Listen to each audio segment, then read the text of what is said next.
구독과 좋아요는 여러분의 사랑입니다. 네, 여러분 안녕하세요. 미래에셋 투자와 연금센터 번개맨 이성건입니다.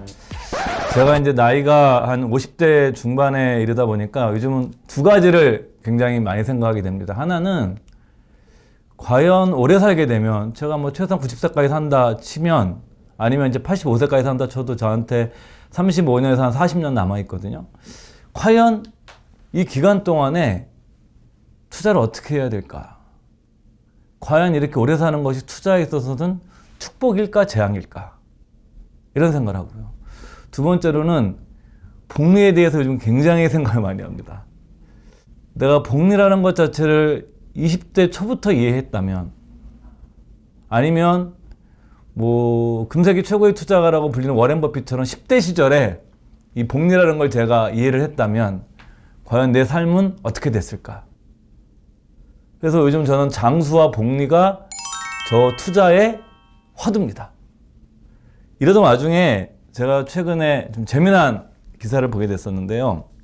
워렌 버핏이 올해 나이가 이제 90이 됩니다.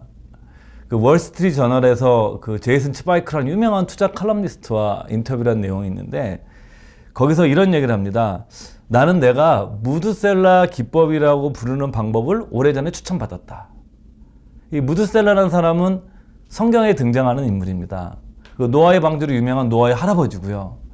무드셀러가 더 유명한 거는 이 사람이 성경에 등장하는 인물 중 가장 오래 산 사람입니다. 969세까지 산 거죠.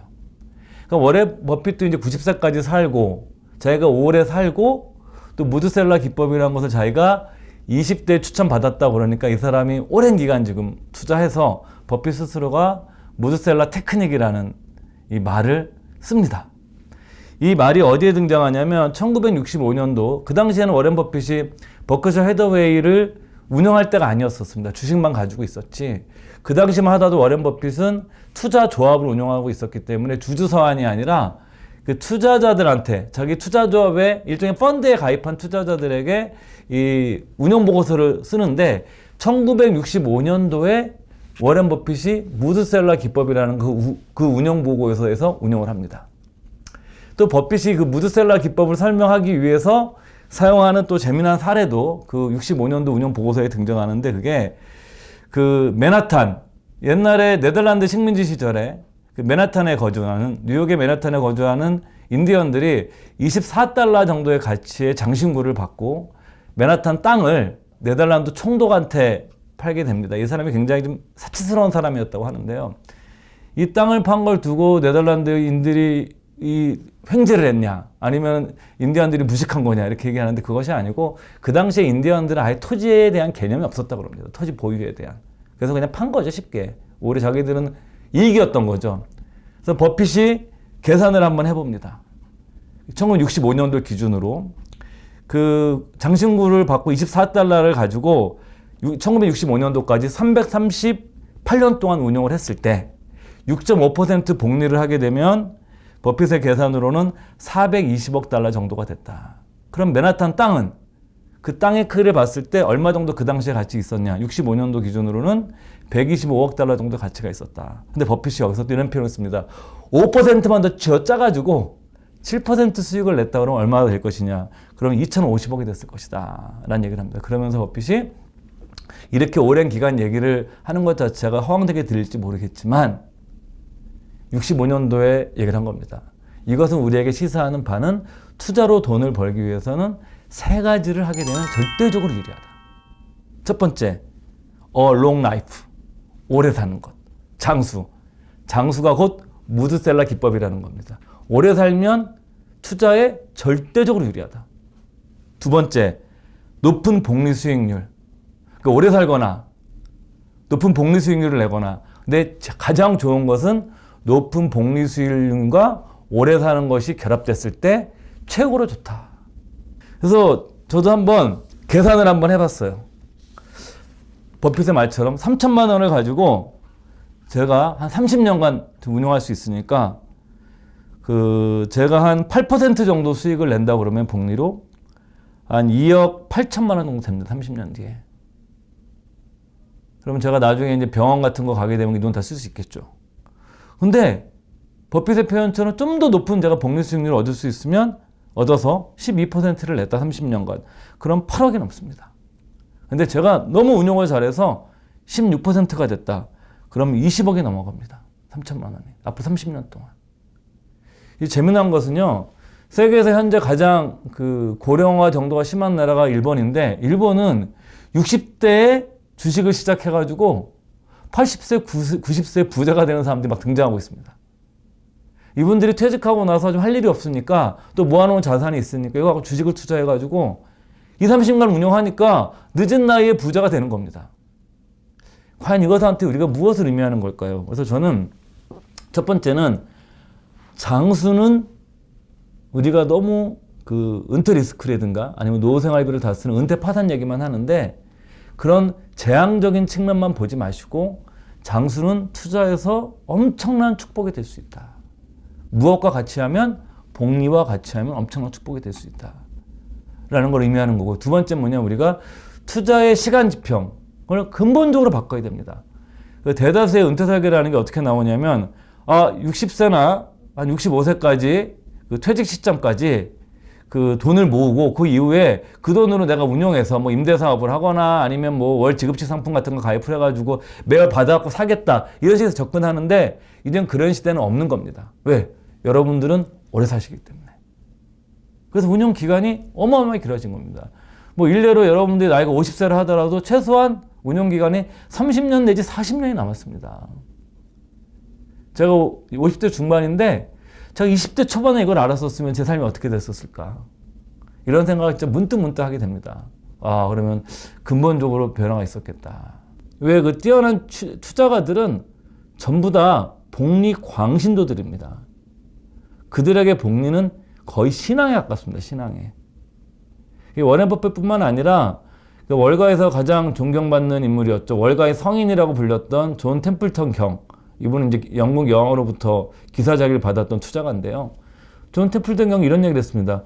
투자의 목표는 무엇이냐? 세후 복리 수익률의 극대화에 있다. 피터 린치, 뭐 월가 역사상 가장 뛰어난 펀드 매니저라고 불리는 피터 린치도 그런 얘기를 합니다. 복리. 이 복리의 모든 비밀이 다 담겨 있다는 거죠. 자, 여러분들께서 이제 아까 말씀드린 것처럼 이제 우리에겐 시간이 재앙이 아니라 무드셀러 기법을 쓸 수 있는 최고의 찬스가 왔다. 워렌 버핏도 재산을 보게 되면요 재밌습니다. 워렌 버핏이 12살에 주식을 처음 샀거든요. 그 워렌 버핏이 이룬 재산 중에 65세 이후에 늘어난 재산이 지금 현재 자산의 한 몇 퍼센트 정도일 것 같습니까? 무려 90%입니다. 그러니까 12살부터 65세까지 번 것보다 65세에서 그 90세까지 번 돈, 이 25년 동안에 90%를 벌었고 무려 12살부터 65세까지 50년이 넘는 시간에는 10%밖에 못 번 겁니다. 그러니까 버핏이 만약에 65세에 죽었다 그러면 큰 부자로 죽었겠지만 지금 같은 부자는 될 수가 없는 거죠. 그래서 어찌 보면 워렌 버핏은 자기 자신이 무드셀러 기법을 자기 삶에 적용하고 있는 겁니다. 우리도 그렇게 적용해 나갈 수 있습니다. 지금 돈이 없어서 걱정하지 마십시오. 여러분들 50만 원이든 100만 원이든 지금부터 자산을 주식이나 뭐 펀드 형태로 꾸준히 장기간에 걸쳐서 여러분들 모아 나간다고 그러면 우리도 충분히 우리 삶에서 무드셀러 기법을 누릴 수 있다고 생각합니다. 제가 얼마 전에 책을 읽었다가 저의 마음을 꽉 잡았던 그 문장이 하나 있습니다. 그게 워렌 버핏의 얘기인데요. 성공적인 투자를 위해서 무엇이 필요하냐? 과연 재능이냐? 노력이냐? 물론 재능도 중요하고 노력도 중요합니다. 근데 버핏이 강조하고 있는 것은 세 가지입니다. 첫 번째, 시간. 얼마나 오래 투자할 수 있느냐. 두 번째, 규율. 자제력이죠. 세 번째가 뭐냐면 인내심. 어찌 보면 저희는 시간 문제는 해결된 겁니다. 네, 오래 사니까. 그리고 남은 것은 뭐냐면 규율과 인내심입니다. 여러분들 한 달에 30만 원이라도 50만 원이라도 이걸 내가 30년, 40년간 꾸준히 투자하겠다. 이런 규율을 정하셔야 됩니다. 저 개인적인 얘기겠지만 저는 32살에 그 규율을 정했습니다. 그래서 32살 이후에 월급이 많든 적든 무조건 일정 금액을 꾸준히 그러니까 주식이든 펀드를 통해서 했습니다. 그리고 저는 32살 이후로는 죄송스러운 얘기지만 적금을 가입해 본 적이 없습니다. 20년 넘게. 그래서 만약에 이걸 제가 10년을 더 앞당겨서 20대 초부터 했었다고 그러면은 저는 아마 상당히 지금보다 더 나은 삶을 살고 있지 않았을까라는 생각을 종종 하게 되는 이유가 거기에 있는 건데요. 여러분들 규율이 거창한 게 아닙니다. 스스로 투자할 수 있는 금액, 자기와 약속 이런 게 중요한 거고요. 세 번째, 인내심입니다. 투자에서는 여러분들 버티면 이긴다고 합니다. 버티셔야 됩니다. 금융위 같은 것이 오더라도 결국은 버틴 사람이 돈을 법니다. 그러니까 우직스러운 면이 있어야 되고요. 그래서 증시 격언에 돈은 머리를 버는 것이 아니라 엉덩이로 버는 것이다 이런 표현도 있거든요. 그래서 여러분들 우리는 시간과 규율과 인내심을 가지고 이제라도 늦지 않았습니다. 모두 우리가 장기 투자를 통해서 부자가 되길 빌면서 코너 마치겠습니다. 감사합니다.